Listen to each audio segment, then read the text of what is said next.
السلام علیکم ورحمۃ اللہ وبرکاتہ نحمدہ ونصلی علی رسولہ الکریم اما بعد فاعوذ باللہ من الشیطان الرجیم بسم اللہ الرحمن الرحیم ربی اشرح لی صدری ویسر لی امری واحلل عقدۃ من لسانی یفقہوا قولی واجعل لی وزیرا من اہلی رب زدنی علما اللہم فقہنا فی الدین اللہم انی اسألک علما نافعا وعملا متقبلا ورزقا طیبا آمین یا رب العالمین۔ اللہ سبحانہ تعالیٰ کے راستے میں پسندیدہ اور عمدہ چیز خرچ کرنے کا بیان۔ قال اللہ تعالی لن تنالوا البر حتى تنفقوا مما تحبون۔ اللہ سبحانہ تعالیٰ نے ارشاد فرمایا تم ہرگز نیکی حاصل نہیں کر سکتے تاکہ تم پسندیدہ چیز اللہ کی راہ میں خرچ نہ کرو۔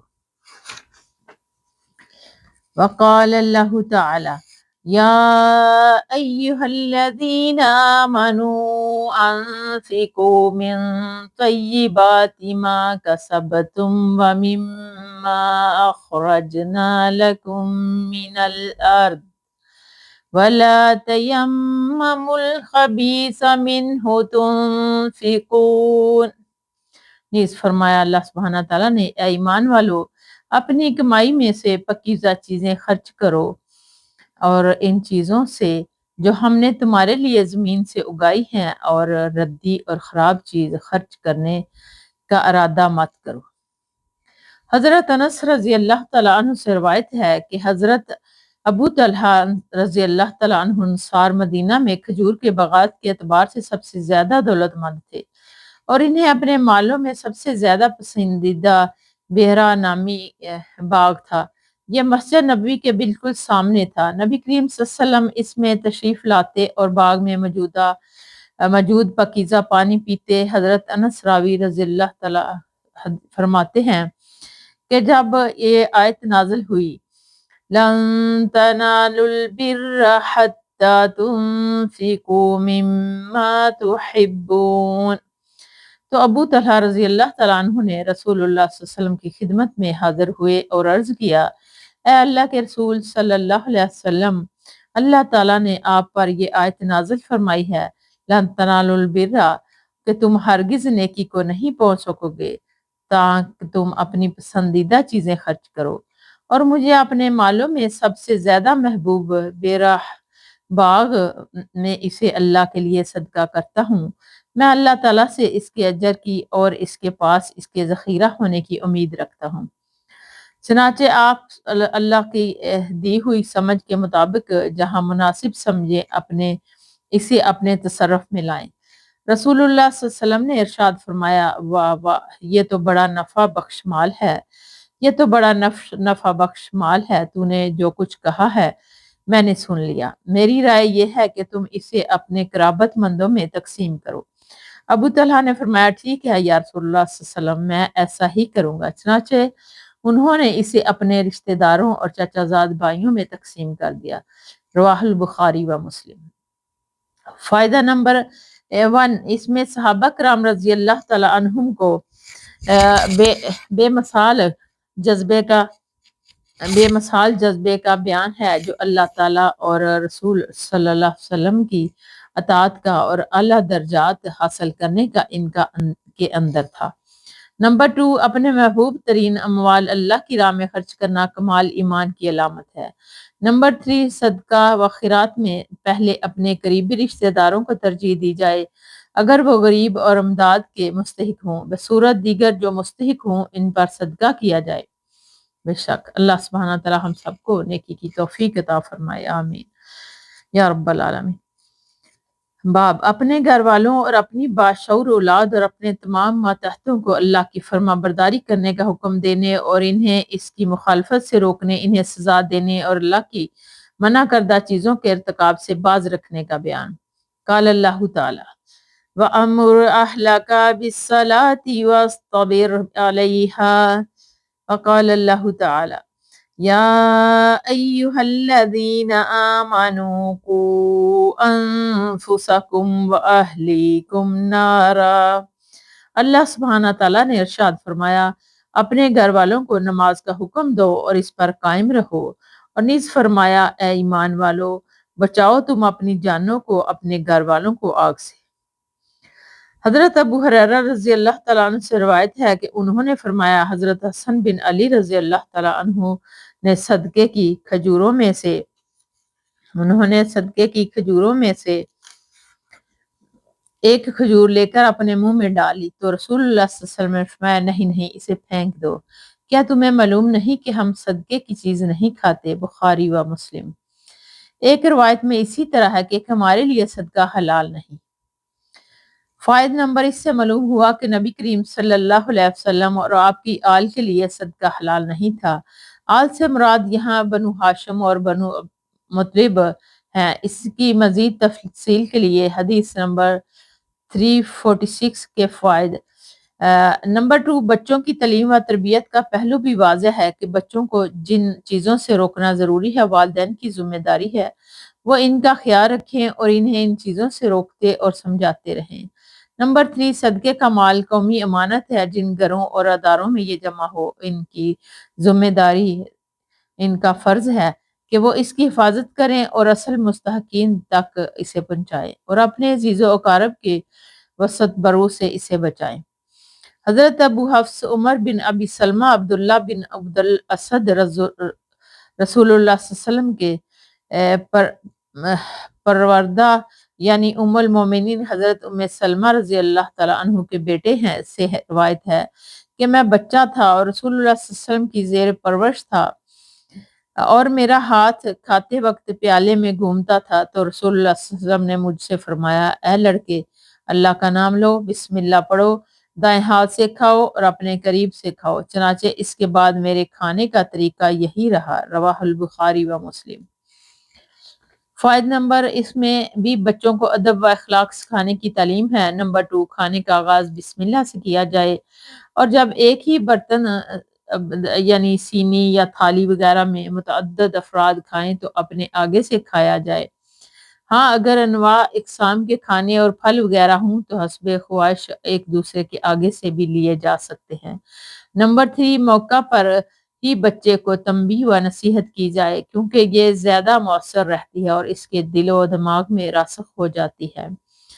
حضرت ابن عمر رضی اللہ تعالیٰ عنہ بیان فرماتے ہیں کہ میں نے رسول اللہ صلی اللہ علیہ وسلم سے سنا، رسول اللہ صلی اللہ علیہ وسلم فرماتے تھے کہ تم سب کے سب ذمہ دار ہو اور تم میں سے ہر ایک سے اس کی رعیت کے بارے میں پوچھا جائے گا۔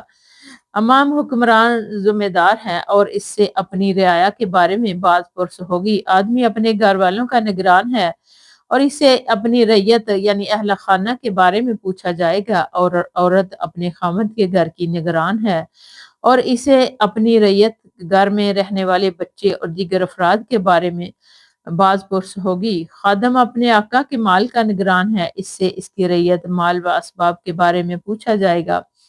چنانچہ تم سب اپنے اپنے دائرے میں نگران اور ذمہ دار ہو اور سب سے ان کی اپنی اپنی رعیت کے بارے میں باز پرس کی جائے گی۔ رواہ البخاری و مسلم۔ حضرت عمر بن شعیب رضی اللہ تعالیٰ عنہ اپنے والد اور وہ شعیب اپنے دادا عبداللہ بن عمر رضی اللہ تعالیٰ عنہ سے روایت کرتے ہیں کہ رسول اللہ صلی اللہ علیہ وسلم نے فرمایا کہ جب تمہارے بچے 7 سال کے ہو جائیں تو انہیں نماز کی تلقین کرو، اور جب 10 سال کی عمر کو پہنچ جائیں اور نماز میں سستی کریں تو ان پر انہیں سرزنش کرو اور اس کے درمیان بستروں میں تفریق کر دو۔ یہ حدیث حسن درجے کی ہے، اسے ابو داؤد نے حسن سند کے ساتھ روایت کیا ہے۔ فائد نمبر 1، اس حدیث سے نماز کی اہمیت بھی واضح ہے کہ نیز یہ واضح ہوا کہ تعلیم و تربیت کے نقطہ نظر سے کہ بچوں کو مارنا پیٹنا جائز ہے، تاہم یہ مار وحشانہ انداز سے نہ ہو بلکہ اس طریقے سے ہو کہ بچے کی تربیت بھی ہو جائے اور اسے کوئی جسمانی نقصان بھی نہ پہنچے۔ یہ فلسفہ بالکل غلط ہے کہ بچوں کو کچھ نہ کہا جائے، مار پیٹ تو کجا، ڈانٹ ڈپٹ سے بھی گریز کیا جائے، بلکہ تہذیب و تربیت کے لیے مناسب سزا تعزیر ضروری ہے۔ نمبر 2، فقہ نے لکھا ہے کہ نماز ہی کی طرح دیگر احکام شریعت بھی بچوں کے ذہن نشین کرائے جائیں اور ممکن ہو تو ان کی عملی مشق میں بھی، جیسے رمضان میں حسب عمر اور حسب طاقت بچوں سے چند روزے رکھوائے جائیں تاکہ روزوں کی اہمیت و فرضیت ان کے دماغوں میں بیٹھ جائے، اور جب وہ شعور بلوغت کی عمر کو پہنچے تو علم ہو کہ 5 وقتی نماز کی طرح رمضان المبارک کے روزے بھی ایک مسلمان کے لیے نہایت ضروری اور فرض ہیں۔ والا حاضل قیاس، یعنی اسی طرح دیگر احکام و مسائل اور معاملات کے تعلیم بچوں کو ان کی سمجھ کے مطابق دی جائے۔ نمبر 3، 10 سال کی عمر میں بچہ بالغ تو بالمعلوم نہیں ہوتا، تاہم کچھ تمیز شعور اس کے اندر پیدا ہو جاتا ہے، اس لیے اس عمر میں انہیں ایک ساتھ سلانے کی بجائے علیحدہ علیحدہ بستروں پر سلایا جائے، بالخصوص بچے اور بچیوں کو۔ حضرت شعیب بن محمد رحم اللہ سکا تابعین میں سے تھے، کہا جاتا ہے کہ ان کے والد کا نام محمد تھا اور ان کے زمانہ سغرا سنی میں وفات پا گئے تھے، چنانچہ ان کی کفالت ان کے دادا حضرت عبداللہ بن عمر بن عاص رضی اللہ تعالی عنہ مشہور صحابی نے کی۔ اس کا تذکرہ حدیث 138 کے تحت گزر چکا ہے۔ اپنے دادا اسے ان کا سماع صحیح ہے، لہٰذا یہ سند نہ تو مرسل ہے اور نہ منقطع بلکہ متصل ہے اور حسن کے درجے سے کم نہیں۔ حضرت ابو سریہ صبرہ بن معبد جہنوی رضی اللہ تعالیٰ عنہ سے روایت ہے کہ رسول اللہ صلی اللہ علیہ وسلم نے فرمایا، تم بچے کو 7 سال کی عمر میں نماز سکھاؤ اور 10 سال کی عمر میں اس نماز میں کوتاہی کرنے پر ان کی گوش مالی کرو۔ یہ حدیث حسن ہے، اسے ابو داؤد اور ترمذی نے روایت کیا ہے، اور امام ترمذی نے کہا ہے کہ یہ حدیث حسن ہے، اور ابو داؤد کے الفاظ یہ ہیں کہ بچوں کو نماز پڑھنے کا حکم دو جب وہ 7 سال کی عمر کو پہنچ جائیں۔ فائدہ نمبر 1، ظاہر بات ہے کہ بچوں کو نماز کی یہ تعلیم و تلقین وہی والدین اور اساتذہ کر سکتے ہیں جو خود نماز کے پابند ہوں۔ نمبر 2، صحابہ رضی اللہ تعالیٰ عنہم کے عہد میں یہ تصور ہی نہیں تھا کہ کوئی مسلمان بھی ہو اور پھر وہ نماز نہ پڑھے، لیکن بدقسمتی سے یہ آج کل مسلمان معاشروں میں اساتذہ والدین کی اکثریت فریضہ نماز سے غافل ہے۔ ان حالات میں بچوں کے نماز سیکھنے اور پڑھنے کی ترغیب و تلقین کون کرے؟ علاوہ ازیں اسکولوں میں بھی اس کا کوئی اہتمام نہیں ہے۔ فَإِلَى اللَّهِ مُشْتَاقًا، باب پڑوسی کا حق اور اس کے ساتھ حسن سلوک کی تاکید کا بیان۔ قال اللہ تعالی وَاعْبُدُوا اللَّهَ وَلَا تُشْرِكُوا بِهِ شَيْئًا وَبِالْوَالِدَيْنِ إِحْسَانًا وَبِذِي الْقُرْبَى وَالْيَتَامَى والمساكين والجار ذي القربى والجار الجنب والصاحب بالجنب وابن السبيل وما ملكت أيمانكم۔ اللہ سبحانہ تعالیٰ نے ارشاد فرمایا، تم اللہ کی عبادت کرو، اس کے ساتھ کسی کو شریک مت ٹھہراؤ، اور والدین کے ساتھ احسان کرو، نیز رشتہ داروں، یتیموں، مساکین، رشتہ دار یا قریبی پڑوسی اور اجنبی یا دور کے پڑوسی اور پہلو کے ساتھی یعنی ساتھ بیٹھنے والے اور مسافر اپنے مملوکہ غلام باندیوں وغیرہ کے ساتھ احسان کرو۔ حضرت ابن عمر اور حضرت عائشہ رضی اللہ تعالیٰ عنہم سے روایت ہے کہ رسول اللہ صلی اللہ علیہ وسلم نے فرمایا کہ مجھے حضرت جبرائیل علیہ السلام پڑوسی کے ساتھ حسن سلوک کی ہمیشہ تاکید کرتے رہے، یہاں تک کہ میں گمان کرنے لگا کہ اسے وراثت میں بھی شریک ٹھہرا دیں گے۔ رواہ البخاری و مسلم۔ فائدہ اس حدیث سے واضح ہے کہ پڑوسی کے ساتھ حسن سلوک کی اسلام میں کتنی اہمیت اور تاکید ہے۔ اسی طرح پڑوسیوں سے بدسلوکی دوسرے لوگوں کے ساتھ بدسلوکی کرنے سے زیادہ سنگین جرم ہے۔ حضرت ابو ذر رضی اللہ تعالیٰ عنہ سے روایت ہے کہ رسول اللہ صلی اللہ علیہ وسلم نے فرمایا، اے ابو ذر، جب تم شوربے والا سالن پکاؤ تو اس میں پانی زیادہ کر لو اور اپنے پڑوسی کا خیال رکھو۔ رواہ المسلم۔ اور مسلم کی ایک اور روایت کے الفاظ ہیں، حضرت ابو ذر رضی اللہ تعالیٰ عنہ فرماتے ہیں کہ میرے خلیل یعنی نبی کریم صلی اللہ علیہ وسلم نے مجھے تاکید فرمائی کہ جب تم شوربے والا سالن پکاؤ تو اس میں پانی زیادہ کر لو، پھر اپنے پڑوسی کے گھر والوں کو دیکھو اور اسے بھلائی کے ساتھ اس میں کچھ حصہ پہنچاؤ۔ فائدہ نمبر 1، اس سے معلوم ہوا کہ پڑوسی اگر غریب، مسکین اور اسی قسم کی محتاج ہوں تو پھر انہیں نظر انداز کر کے خود ہی سب کچھ کھا پی جانا اسلام میں ناپسندیدہ ہے، بلکہ تاکید ہے کہ ایسے غریب پڑوسیوں کا خیال رکھو اور محض اپنے کام و دہن کی لذت ہی سامنے مت رکھو، بلکہ اگر زیادہ توفیق نہیں ہے تو سالن میں پانی کا اضافہ کر کے اس میں سے ہی کچھ حصہ ان کو دے دو۔ نمبر 2، اس سے یہ بات نکلتی ہے کہ اگر اللہ تعالیٰ نے تمہیں صاحب حیثیت بنایا ہے تو اس کے مطابق ان کے ساتھ اس نے سلوک کرو اور اس میں تغافل یا تجاہل سے کام مت لو۔ حضرت ابو ہریرہ رضی اللہ تعالیٰ عنہ سے روایت ہے کہ نبی کریم صلی اللہ علیہ وسلم نے فرمایا کہ اللہ کی قسم وہ مومن نہیں، تو اللہ کی قسم وہ مومن نہیں، اللہ کی قسم وہ مومن نہیں۔ عرض کیا گیا اللہ کے رسول صلی اللہ علیہ وسلم کون؟ آپ صلی اللہ علیہ وسلم نے ارشاد فرمایا وہ شخص جس کی شرارتوں سے اس کا پڑوسی محفوظ نہ ہو، رواہ البخاری و مسلم۔ یعنی اور مسلم کی ایک روایت میں ہے کہ وہ شخص جنت میں نہیں جائے گا جس کی شرارتوں سے اس کا پڑوسی امن میں نہ ہو۔ فائدہ اس سے معلوم ہوا کہ پڑوسیوں کو دکھ پہنچانا اتنا بڑا جرم ہے کہ انسان جنت سے محروم ہو سکتا ہے۔ اللہ محفوظنا منہم۔